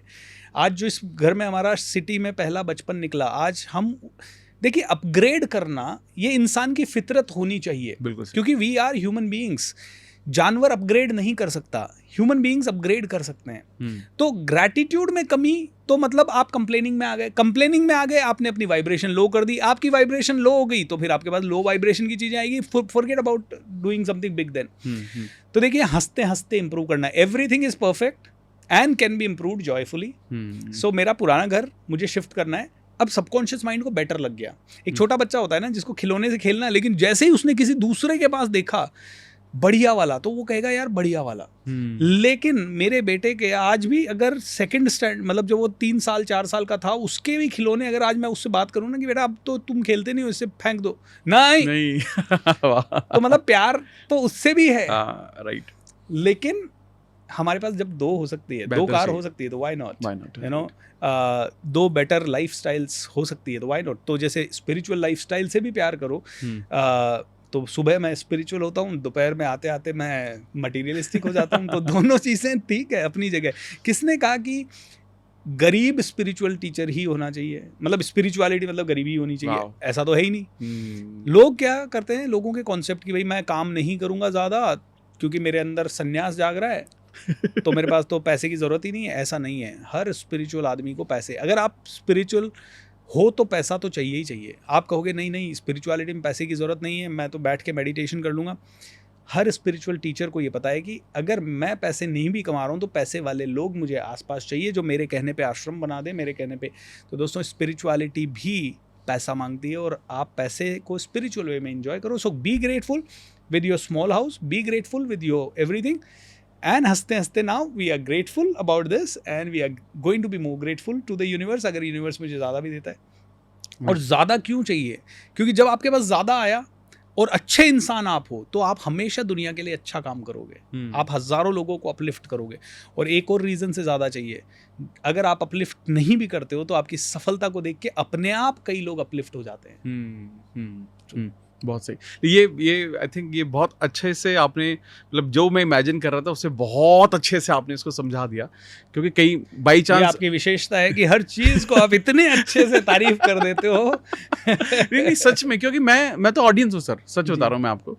आप इतने एक्सपीरियंस्ड हो और आप जिस तरह से वो हर चीज़ में आप वो स्टोरी टेलिंग डालते हो, आप जो कहानियाँ आप अपनी रियल लाइफ की शेयर करते हो ना, ये बिल्कुल अंदर तक ही जाता है। शायद यही कारण है कि बहुत सारे लाखों लोग आपसे इतना प्यार करते हैं, इंक्लूडिंग मी। मैं उनमें से एक हूँ सर जो आपसे बहुत प्यार करता है। ठीक है, ग्रेट सर, ग्रेट। अब मैं ना एक और चीज़ पर जाता हूँ सर कि लाइफ में जब हम सक्सेस चाहते हैं या बहुत सारा पैसा चाहते हैं, एक ना बड़ा इंपॉर्टेंट एलिमेंट है, वो है रिलेशनशिप का। ट्रू। एक सही रिलेशनशिप का होना या बिल्ड करना, एक सक्सेसफुल रिच या अमीर इंसान बनना, उसके लिए कितना ज़रूरी है। मैं इसको रिफ्रेज भी करता हूँ। बहुत सारे जो लोग हैं, मैं उनको देखता हूँ कि वो ना अपनी पर्सनल लाइफ में बहुत कॉम्प्रोमाइज़ करते हैं। ट्रू। अपने बॉयफ्रेंड, गर्लफ्रेंड, हस्बैंड, वाइफ, बच्चों के साथ वक्त नहीं बिताना, क्योंकि उनका थॉट क्या है, जो कि बहुत सारे लोगों ने थॉट दिया हुआ है, जो कि मुझे लगता है बिल्कुल गलत है, कि अगर आप सक्सेसफुल होना चाहते हो ना तो आपको सब छोड़ना पड़ता है। अगर आप पैसा कमाना चाहते हो सब कुछ छोड़ो, तब जाकर आप सक्सेसफुल हो सकते हो, और मैं इस बात को बिल्कुल नहीं मानता हूँ। एब्सोल्युटली। तो आपको, आपके क्या मायने हैं रिलेशनशिप की, एक रिलेशनशिप कितना ज़रूरी है मेंटेन करना अगर आप एक कंप्लीट लाइफ चाहते हो तो? मैंने मेरे प्रोग्राम और बुक का नाम मैजिक ऑफ थिंकिंग रिच इसलिए रखा अमित जी, क्योंकि आ, होता क्या है कि जब आदमी बिग सोचने की बात करता है ना, तो उसमें से कई लोग सिर्फ ये देखते हैं कि करोड़ रुपए आ जाए, 100 करोड़ आ जाए, बहुत बड़ी गाड़ी आ जाए, बहुत बड़ी लाइफस्टाइल आ जाए, और वो इन चीज़ों को इग्नोर कर देते हैं। जैसे मैं भी काफ़ी साल फैमिली को इग्नोर किया, काफ़ी साल हेल्थ को, और बस काम के पीछे पड़े रहे। और मैं कहूँगा कि डेफिनेटली मेरा पैशन आज भी ओवर रूल करता है। बट यस, फैमिली में जो क्वालिटी टाइम का इम्पोर्टेंस है, मतलब मुझे लगता है कि फैमिली को ज़्यादा चाहिए ही नहीं। फैमिली को आपसे क्वांटिटी नहीं चाहिए, क्योंकि आप दिन भर घर में बैठे रहे ना, तो भी फैमिली में कोई किचन में काम कर रहा होगा, बच्चे अपने पढ़ाई कर रहे होंगे, आप टीवी के सामने बैठे होंगे। ये 90% फैमिलीज़ को मैंने देखा है, जहाँ पे भी मैं गया हूँ, कि भैया कोई तो टीवी पे बैठा है, कोई किचन पे बैठा है, कोई छत पे धूप खा रहा है, कोई क्या कर रहा है। आप साथ में हो, टाइम बिता रहे हो, लेकिन आपके अंदर वो बॉन्डिंग ही नहीं है। तो क्वालिटी टाइम, तो मैं आपको बताता हूँ, मेरे फादर 4 महीने में एक बार घर आते थे पहले। वो दिल्ली में रहते थे, और वो उन समय की बात है जब transportation was not very convenient. Delhi से आना मतलब रात भर की जर्नी होती थी, बार बार आना मतलब एक बार का 300 रुपया भी किराया लगता था। तो 4,000-5,000 की सैलरी में से 3,300 का किराया हर महीने लगाना, और आने जाने का 600 रुपये लगाना, इट वॉज़ वेरी इनकन्वीनियंट। तो 4 महीने में एक बार घर आते थे, हम बड़ा इंतज़ार करते थे। जब वो 4 महीने में एक बार घर आते थे, और मान लो 5 दिन के लिए वो घर आते थे या 7 दिन के लिए आते थे, हमारा रूटीन रहता था पूरी फैमिली का। Specially credit goes to my father, इसलिए मैं, मेरी बहन, मेरा भाई, मम्मी से तो हम बहुत अटैच रहे हैं, लेकिन मम्मी से भी बहुत ज़्यादा, मतलब हमारे सभी के ड्रीम ये हैं कि पापा के सपनों को पूरा करना है, क्योंकि मम्मी ने कभी सपने नहीं देखे थे बहुत ज़्यादा। मम्मी ने हमें बहुत अच्छी परवरिश दी, लेकिन मम्मी का ये था कि भाई घर में सुख शांति रहे, बच्चे अच्छे पढ़ लिख के सेटल हो जाए। बट पापा हमें सपने देते थे। वो रोज़ जब भी आते थे, घर में बैठ के, मुझे पता है हमारे पास ना कोई डाइनिंग टेबल थी ना कुछ और था, तो हम पलंग पे ही बैठते थे, पलंग पे ही खाना खाते थे। अब आज कई वास्तुशास्त्र कहते हैं भैया घर में दरिद्रता आ जाएगी, पलंग पे बैठ के खाना मत खाया करो, तो लेकिन ठीक है। पर मुझे लगता है कि वो दरिद्रता उस समय तो थी हमारे पास, बट वो जो पलंग पे बैठ के हम वहीं खाना खा के घंटों पापा जो हमें बताते रहते थे, हम सब सुनते रहते थे, कोई बोलता नहीं था। दिल्ली में ऐसा होता है, इतनी बड़ी बिल्डिंग्स होती है, ये होता है, लोग इतने अच्छे से बात करते हैं, राजा महाराजा ऐसे रहते हैं, क्योंकि मेरे फादर राजा महाराजाओं के साथ रहे, तो उनको वो बड़े थॉट्स होते हैं। तो वो जो क्वालिटी टाइम 7 दिन का या 3 दिन का होता था, over a period of 4 months, Amit ji, उसने मुझे इतने एंडलेस सपने दिए ना। मतलब मेरा सपना हो गया कि मैं अंग्रेज़ी में बात करूं, क्योंकि पापा को लगता था कि अंग्रेज़ी में बात करना चाहिए कोई। मेरा सपना हो गया था कि मेरा बेटा किसी दिन ऑस्ट्रेलिया हो, किसी दिन अमेरिका हो, किसी दिन कहीं और हो। तो मैं आज अच्छी खासी कंट्रीज़ घूम चुका हूँ। मेरे पापा का सपना होता था कि मेरा बेटा कहीं से निकले तो उसको भी वो बड़ी लेवल के लोगों के साथ उठना बैठना सब कुछ आए। वो जितनी बातें करते थे वो हमारे भाई बहनों के सपने बनते गए, और आज भगवान की कृपा से सारे वो सपने पूरे भी हो गए। अब देखिए, ये था क्वालिटी कॉम। आज भी मैं अगर वो मोमेंट अगर आज याद करता हूँ ना, तो मुझे लगता है यार, आज कई बार बड़े हो गए हैं तो पापा की कोई बात नहीं मानते। मान लो बिजनेस से, पापा आपको पता नहीं है बिजनेस के बारे में, या पापा आपको ये नहीं पता है, ऐसा कई बार हो जाता है। और मैं बड़ा माफ़ी, मतलब सॉरी फील करता हूँ अंदर कि यार आज हम इतने कितने बड़े हो गए, सारे सपने तो पिताजी ने दिए, बट वो क्वालिटी कॉन्वर्सेशन। तो रिश्तों में अगर वो क्वालिटी कॉन्वर्सेशन आ गया, मतलब इट डज नॉट मैटर कि आप रोज टाइम दे रहे हो या 3 दिन में टाइम दे रहे हो, क्योंकि कई बार आपकी जॉब है ना, वो डिमांड करती है कि आपको ट्रैवल करना है। मेरी जॉब अभी डिमांड कर रही है। मेरे बेटे का बर्थडे 28 को, मैं उसके पास नहीं होऊंगा, क्योंकि मेरा मैजिक ऑफ थिंकिंग रिच चल रहा है, मैं बीच में उसे छोड़ नहीं सकता। मेरे नाना जी एक्सपायर हुए, और मैजिक ऑफ थिंकिंग रिच का मैं सेशन डिलीवर करने से पहले न्यूज़ आई मुझे, 5 बजे न्यूज़ आई, 8 बजे सेशन था, मैंने सेशन डिलीवर किया, फिर मैं रात को मम्मी को लेके वहाँ गया, रात भर गाड़ी चलाई, 2 घंटा 1 घंटा सोए। अगले दिन क्रिमेशन हुआ, क्रिमेशन करते ही मैं वापस 4-5 घंटे गाड़ी चला के आया, और मैजिक ऑफ थिंकिंग रिच बिना सोए डिलीवर किया। मतलब मेरे नाना जी से मैं सबसे ज़्यादा प्यार करता था शायद, मेरी नानी जी और नाना जी। उसके बावजूद भी मैं इतनी स्ट्रेंथ अगर अपने अंदर ला पा रहा हूँ कि मुझे डिलीवर करना है, तो मुझे लगता है मैंने वो स्ट्रेंथ है ना, वो पेरेंट्स से, ये ज़बरदस्त क्वालिटी टाइम जो ज़िंदगी में आता है उससे। तो मुझे लगता है लोगों के कॉन्सेप्ट्स थोड़े ठीक करने पड़ेंगे। टाइम देने का मतलब ये, मुझे ये नहीं लगता कि बिल्कुल कि एवरी डे मैं 5 घंटे बिताऊँ, बिकॉज उससे तो न मैं दुनिया का बहुत भला कर पाऊंगा न परिवार का कर पाऊंगा। तो मुझे ऐसा लगता है कि आप जो भी बिताओ ना वो इतना ज़बरदस्त हो कि उसकी मेमोरी से ही आदमी बहुत आगे निकल जाए। एंड हमें नहीं पता होता कि उस समय वो बच्चा क्या पिक कर रहा है। हमें नहीं पता कि मैंने जो मेरी बच्चे से बात की है उससे उसने क्या क्या पिक किया है। मेरे पिताजी को पता नहीं था कि मैंने क्या क्या पिक किया है। बट वो जो क्वालिटी टाइम का कॉन्सेप्ट, आज भी मैं अजमेर शिफ्ट हो गया हूँ अपने माता पिता के साथ। मैं पुणे रहता था ज़्यादातर, आज मैं अजमेर ज़्यादा रहता हूँ, पुणे जाता आता रहता हूँ, दिल्ली आता जाता रहता हूँ। बट आज जो मुझे अच्छा लगता है ना कि पेरेंट्स के साथ मैं रह रहा हूँ, बस ये फीलिंग मात्र जो उनको भी ये रहे कि हमारा बच्चा हमारे साथ है, वो फीलिंग मात्र, भले मैं वहाँ रह के 6 महीने गायब रहूँ, but that feeling is incredible. Absolutely. और मैं समझ भी पा रहा हूँ क्योंकि मेरी 2 साल की बेटी है जी। तो और बहुत खेलते हैं और बहुत बात करते हैं, और हम क्योंकि हम लॉ ऑफ अट्रैक्शन को समझते हैं, हम क्या बोल रहे हैं उसको समझते हैं, तो बहुत केयरफुल रहते हैं। मैं आपको बता दूं, मेरी अभी ना 1 हफ्ते पहले एक वीडियो बहुत वायरल हो गई, 3-4 मिलियन लोगों ने देख लिया उसको, और अलग तरह के कमेंट आ रहे हैं उस पर। मैंने उसमें क्या बोला था, मैंने उसमें बोला था कि मैं ना अपनी बेटी के सामने बहुत कॉन्शियस रहता हूँ कि मैं क्या बोल रहा हूँ जी। हमारे घर में न्यूज़ चैनल नहीं चलते, हमारे घर में जो OTT की सीरीज, नेगेटिव सीरीज नहीं चलती। हम घर में हॉरर मूवीज नहीं देखते, तो कुछ भी नेगेटिव जो डिपिक्ट करता है हम नहीं देखते। करेक्ट। ताकि मेरी बेटी को वो नेगेटिविटी ना जाए, और उस नजरिए से कि सही वैल्यू सिस्टम देने के लिए, सही सोच देने के लिए। Absolutely. और मुझे लगा यार ये तो आई थिंक मैं सही कर रहा हूँ और सब चीज़ें सही है, और जिसकी वजह से मैं देखता हूँ उसका ब्रेन डेवलपमेंट सही हो रहा है, और उसको जो बाकी चीज़ें भी समझानी है वो एक अलग तरीके से समझाई जाती है जो उसको फ्यूचर के लिए रेडी करेगा। तो मुझे बहुत सारे कमेंट आ रहे हैं लोगों के कि ये तो बहुत अच्छा काम नहीं कर रहे हो आप अपने बच्चे को फ्यूचर के लिए रेडी नहीं कर रहे हो, उसको तो सारी नेगेटिव चीजें पता होनी चाहिए। तो मैं कई बार मैं ये समझ मैं लोगों की भावनाएं भी समझ पा रहा हूँ क्या कहना चाह रहे हैं, लेकिन लोगों को ये समझना चाहिए उसी वक्त पर कि यार आप अपने क्या एक 2 साल के बच्चे को बैठ के OTT की सारी नेगेटिविटी दिखाओगे आप? क्या सारे न्यूज चैनल पे जो नेगेटिविटी, जो डिबेट चल रही है, क्या आप दिखाओगे? क्या आप अपने जो रिलेशनशिप है आपके किसी के साथ खराब है, क्या वो डिस्कस करोगे? आपको बिल्कुल नहीं करने चाहिए, क्योंकि वही वैल्यू दे रहे हो ना आप।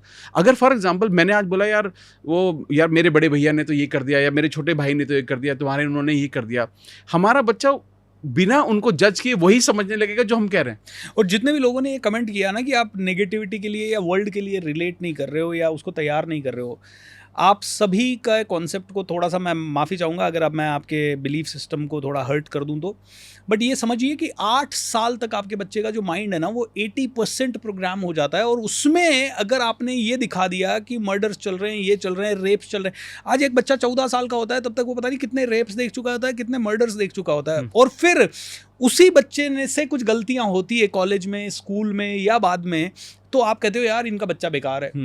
बच्चा बेकार इसलिए हो गया क्योंकि कहीं ना कहीं ये बिलीफ। अब आप में से कई लोग कहेंगे कि सर फिर तो मतलब दुनिया की रियलिटी को हम एक्सेप्ट ना करें। अरे भाई चिंता मत करो, जब बच्चा कॉलेज में स्कूल में निकलेगा तो हज़ारों लोग उसे वो रियलाइज़ करवा देंगे, वो सारी गलतियाँ, सारी चीज़ें उसके सामने आएंगी, लेकिन उस समय उसकी डिसीजन मेकिंग आपके बिलीफ सिस्टम और वैल्यू सिस्टम के हिसाब से होगी। मेरे पिताजी ने हमें सपने दिए, तो मेरा थॉट प्रोसेस ये हो गया कि यार सपने पूरे करने हैं बस। ये पापा के सपने हैं, और पापा हार्डशिप हर एक चीज़ वो शेयर करते थे कि कितना हार्ड वर्क किया, कितना चैलेंज हुआ, तो वो जब शेयर करते थे तो अंदर से कि यार पापा की ये दुख दर्द तो मिटाने हैं। तो मेरा परवरिश वैसा हो गया। तो कॉलेज में गया, मेरे सारे दोस्त पार्टी कर रहे थे, मैंने कहा भैया पार्टी मैं नहीं करूँगा। Exactly correct. मैं कॉल सेंटर में आया, सैटरडे संडे लोग मस्ती करते थे, लड़कियों के साथ घूमना, ये मैंने कहा भैया मुझे क्या सीखना, मैं पब्लिक स्पीकिंग सीख गया उस समय। तो देखिए ये जो आप अभी कर रहे हो अमित जी, ये लोग कई लोग जो इनके छोटे बच्चे हैं और अगर वो घर में इस तरह की चीज़ें चला रहे हैं, आज आप किसी भी रेस्टोरेंट में चले जाओ और एक छोटे बच्चे के साथ अगर पेरेंट्स है ना, तो वो छोटा बच्चा मोबाइल पे लगा हुआ रहेगा। वो खाना नहीं खाएगा, आप उससे 1 सेकंड के लिए मोबाइल छोड़ लो वो रोने लग जाएगा। एंड पेरेंट्स को जबरदस्ती मोबाइल पकड़ा के खाना, आप अपने बच्चे को पागल कर दोगे 8-10 साल तक। और यू डोंट नो दिस, एक बच्चा इसलिए मर गया क्योंकि उसको गेम खेलने की, PUBG खेलने की इतनी आदत पड़ गई कि उसने 24 घंटे खेला या शायद 48 घंटे खेला, उसके कारण उसकी गर्दन अकड़ गई, वो गर्दन घुमा नहीं पाया, मर गया।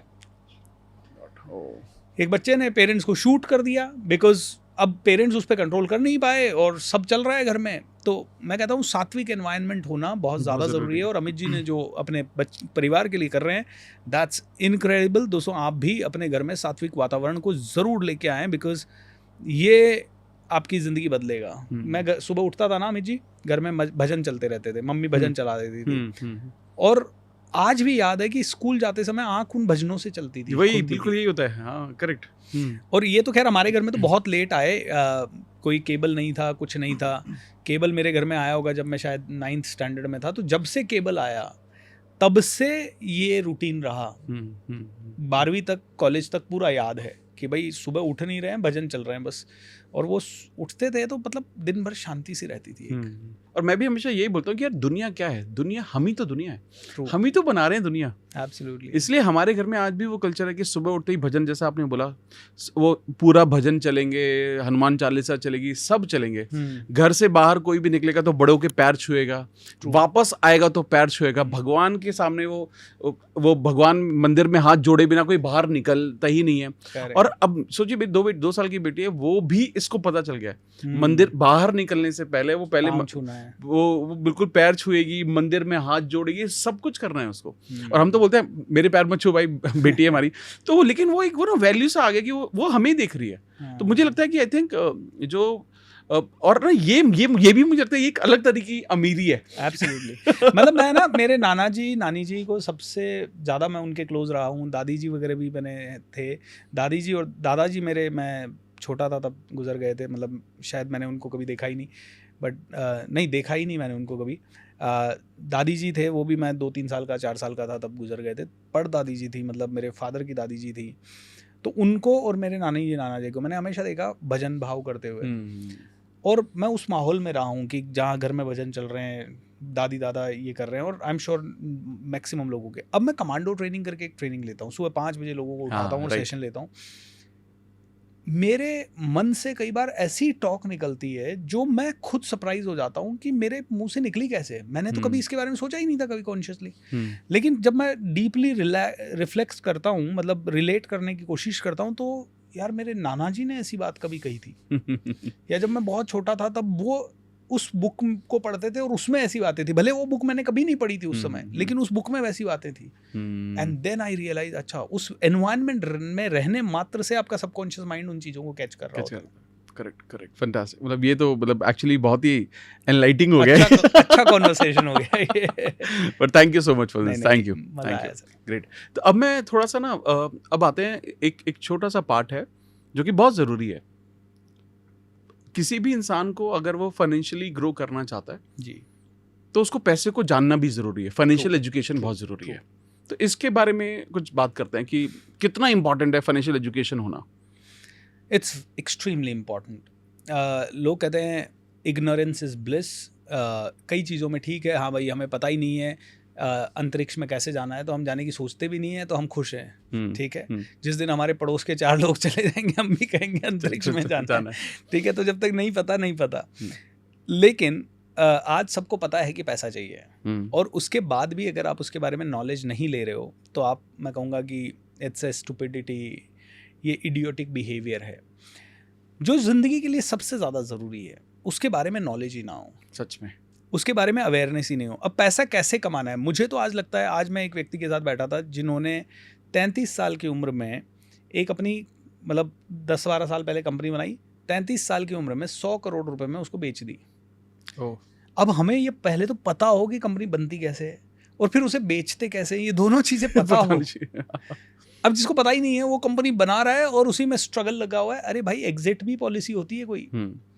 बिजनेस बिल्ड करने का एकमात्र पर्पस आपका ये हो सकता है कि आप प्रॉफिट कमाओ या दुनिया को सर्व करो। भाई उस इंसान का पर्पस ही प्रॉफिट कमाना था। अगर प्रॉफिट कमाना उनका था कि भाई मैं प्रॉफिट कमाऊंगा, मेरे शौक का काम तो कुछ और है, दुनिया बदलने के लिए मैं कुछ और करूंगा, लेकिन ये बिजनेस मेरा प्रॉफिट के लिए है, तो प्रॉफिट कितना, और वो डिसाइड कर लिया उसने कि 100 करोड़ जिस दिन हो जाएगा मैं बेच दूंगा। 100 करोड़ कमा के आज ऐश की ज़िंदगी जी रहा है। बोलता मैंने पूछा 1 साल से क्या कर रहे हो? बोले बेरोजगारी।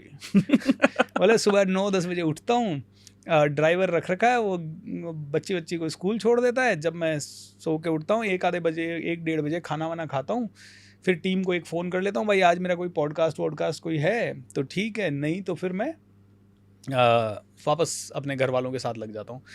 अब उस बंदे को ये नॉलेज थी तो फ्रीडम आई। लोगों को आज टाइम फ्रीडम चाहिए, फैमिली फ्रीडम चाहिए, ट्रैवल फ्रीडम चाहिए, और ये सभी तब आएगी जब पैसों का नॉलेज होगा। आज मुझे पैसों का नॉलेज बहुत ज़्यादा नहीं होगा, लेकिन मुझे ये ज़रूर नॉलेज है पैसा कमाना कैसे है। तो मुझे ये पता है कि सेल्स आनी चाहिए, मुझे ये पता है मार्केटिंग आनी चाहिए, मुझे ये पता है कि यूट्यूब वगैरह ये इम्पॉर्टेंट है। और आज एफर्टलेसली अमित जी, आज मुझे लगता है कि मैंने एक पॉडकास्ट किया, उस पर 1 मिलियन व्यूज़ आ गए। उस पॉडकास्ट ने मुझे 2.5 लाख रुपए दे दिया। अब एक छोटा सा मेहनत होती है। अब कई लोग कहेंगे अच्छा इसलिए अमित जी पॉडकास्ट कर रहे हैं। अरे ऐसा नहीं है भाई, कौन सा पॉडकास्ट हमें ज़्यादा देगा, कौन सा नहीं देगा, लेकिन यूट्यूब पैसा देता है, ये यूनिवर्सल ट्रूथ है। करेक्ट है। जो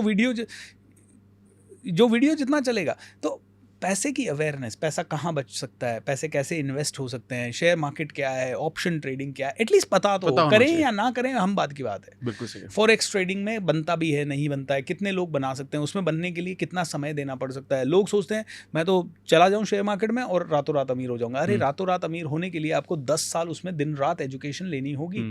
अच्छा 10 साल लेनी होगी, फिर तो मैं नहीं जाऊंगा, या अब ये दिक्कत हो जाती है। तो करना है कि नहीं करना, ये एक बहुत बड़ा क्वेश्चन मार्क है। तो मुझे ऐसा लगता है लोगों को अमीर तो बनना है, लेकिन उन्हें न तो कीमत चुकानी है, न उन्हें सीखना है। और सीखने के नाम पे वो ज़्यादा से ज़्यादा यूट्यूब पे या अलग अलग वीडियोस को सर्च करते रहते हैं। मैं कहता हूँ दोस्तों, 1000 लाख वीडियो देखने की ज़रूरत नहीं है। 1-2 देखो, उसके मर्म को समझ जाओ, उसके ऊपर मेडिटेट करो, और उसके बाद आपको देखो आप आगे बढ़ो और उसमें जो कहा हुआ है इम्प्लीमेंट करो।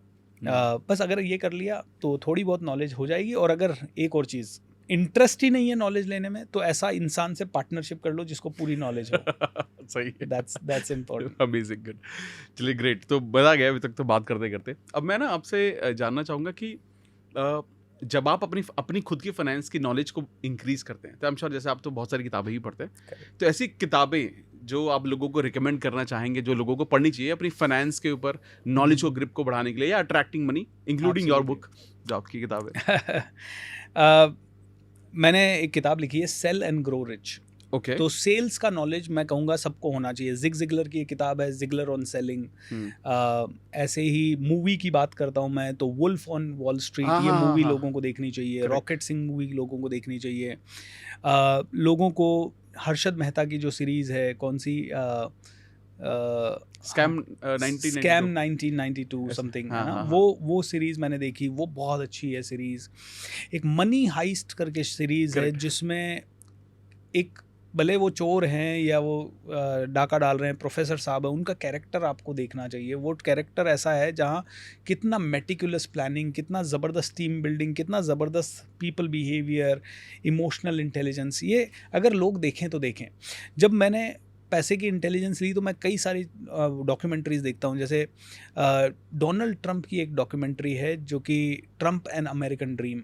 ऐसे ही मैकडोनल्ड्स के ऊपर जो रे क्रॉक है मैकडोनल्ड्स के, उनके ऊपर एक बनी हुई है, उसका नाम है द फाउंडर। ओके, ऐसी कुछ अच्छी चीज़ें हैं। बिल गेट्स के ऊपर है इनसाइड बिल्स ब्रेन। तो ये चीज़ें आपको समझ में आएंगी तो फिर आप बहुत आगे बढ़ोगे। और जब बुक्स की बात आती है तो साइकोलॉजी ऑफ मनी है। फिर मैंने एंथनी रॉबिन्स की ये बुक मुझे बड़ी अच्छी लगी, मनी मास्टर द गेम। हालांकि उन्होंने बहुत सारे यूएस मार्केट के एग्जांपल दिए हैं जो कि शायद इंडियन लोग समझ ना पाएँ, but I think money psychology, उन्होंने बहुत सारे फाइनेंशियल जीनियस लोगों के इंटरव्यूज़ किए हैं, तो वो सब चीज़ें ना बहुत ज़्यादा डेप्थ देती है। सो मैं कहूँगा जिसको बुक पढ़ना अच्छा लगता है वो बुक, जिसको डॉक्यूमेंट्री अच्छी लगती है वो डॉक्यूमेंट्री, मूवीज से सीखिए, पॉडकास्ट से सीखिए, but you need to continuously doing it, right. मैंने बहुत सारी किताबें पढ़ी है। Rich dad poor dad all time classic है। कैश फ्लो क्वाड्रेंट उनकी बुक है, जो कि बहुत अच्छा आपको अपडेट दे सकती है। अगेन, हज़ारों पढ़ने की ज़रूरत नहीं है, 3-4 भी पढ़ ली और उनको इम्प्लीमेंट किया तो बहुत आगे बढ़ सकते हो। अमेजिंग। तो आपने तो बहुत कुछ बता दिया। और क्योंकि मेरा अगला सवाल एक्चुअली वही था कि कोई मूवीज आप देखते हो क्या जिसमें आपको कॉन्फिडेंस और मनी के बारे में पता चलता है, तो और सारा कुछ आपने शेयर कर लिया। Great, thank you. तो अभी इसके पॉडकास्ट के लास्ट पार्ट पे आते हैं। ये हमने नया पार्ट रखा है, इसमें हम आपसे रैपिड फायर क्विक क्वेश्चन पूछेंगे, तो आपके जवाब जानना चाहते हैं, है ना, क्योंकि जब क्विक देंगे तो ज़्यादा सोचेंगे नहीं। ठीक है, तो all time favourite money book कौन सी आपकी? All time favourite money book मेरी ये है, cash flow quadrant. Oh great. Your morning routine? Morning 5:30 I get up, do all the rituals, फिर मैं 8 बजे से अपने काम पे लग जाता हूँ। Great. Your biggest influence? My father. Great. Your favourite coat about wealth? Money don't grow on trees, but earning money is very easy. Great. One financial tip जो सबको पता होनी चाहिए। ये सोचना पड़ेगा।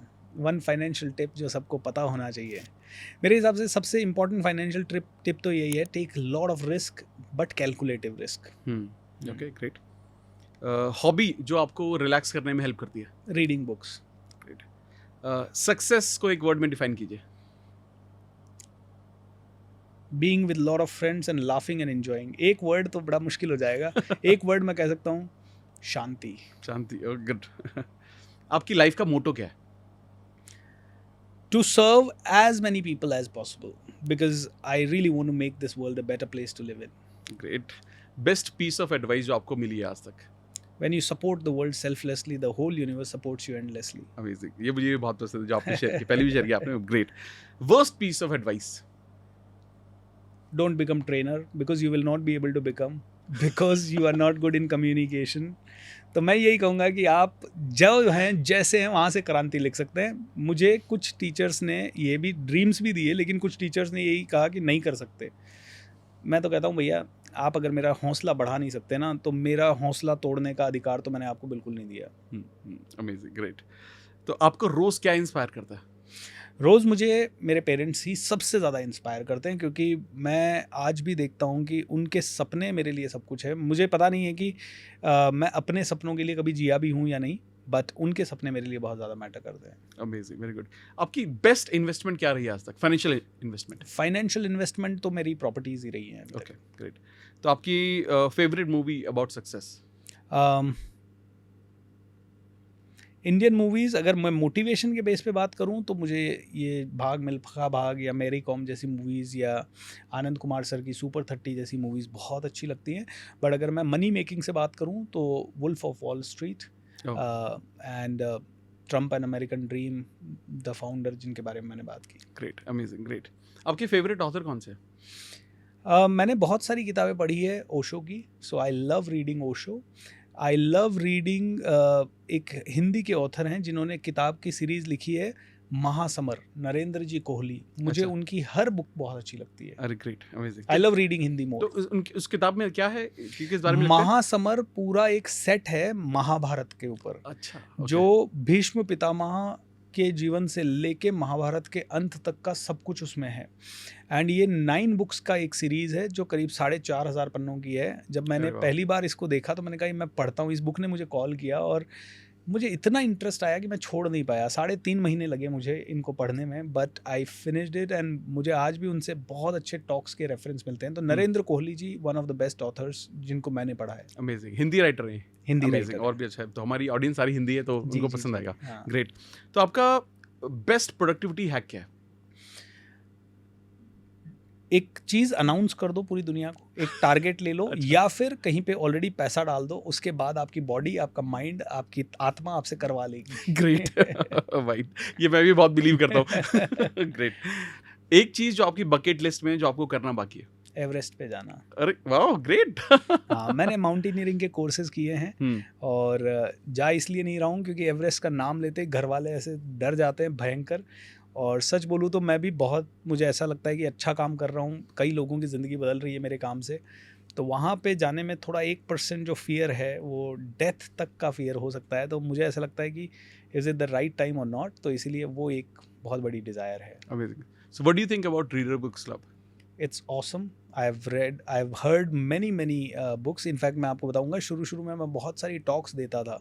कभी कभी शॉर्ट ऑफ आइडियाज़ हो जाते थे, तो आपका कोई ना कोई वीडियो देख के एक बुक चुन लेते थे उसमें से, उसके ऊपर पूरी समरी देखते हुए, मान लो गाड़ी में जा रहे हैं, बहुत सारे आइडियाज़ मिल जाते थे, उसके ऊपर बात कर देते थे। Amazing. So final advice to our audience on making money.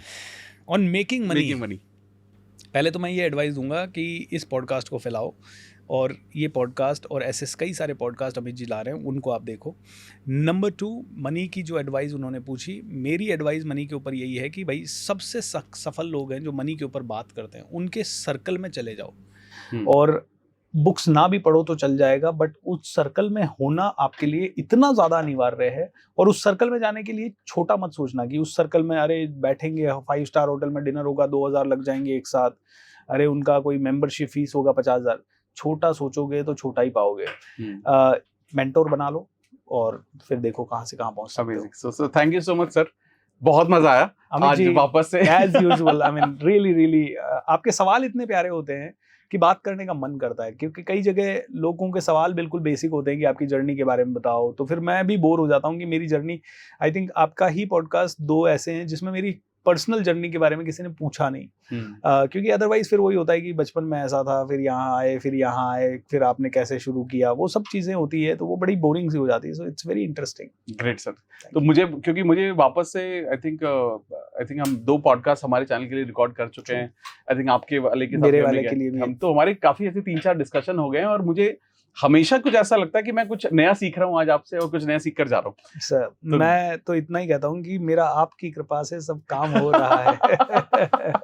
So great guys, सो मैं सर के लिंक आपको शेयर कर दूंगा। सर का बहुत ही बेहतरीन प्रोग्राम है, आई एम श्योर आप में से ज्यादातर लोग जानते होंगे, उस प्रोग्राम के बारे में फॉलो करते होंगे, बट अगर बाई चांस अगर आप उसमें से हैं जो उनको फॉलो नहीं कर रहा है सोशल मीडिया पर, तो आप शायद कुछ तो डेफिनेटली मिस कर रहे हो।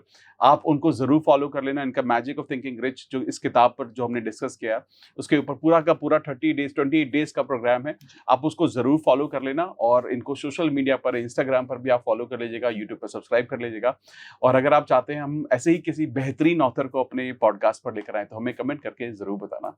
तो जल्दी मिलते हैं एक और बहुत बेहतरीन पॉडकास्ट के साथ। Thank you so much. Thank you so much. Thank you. Thank you everyone.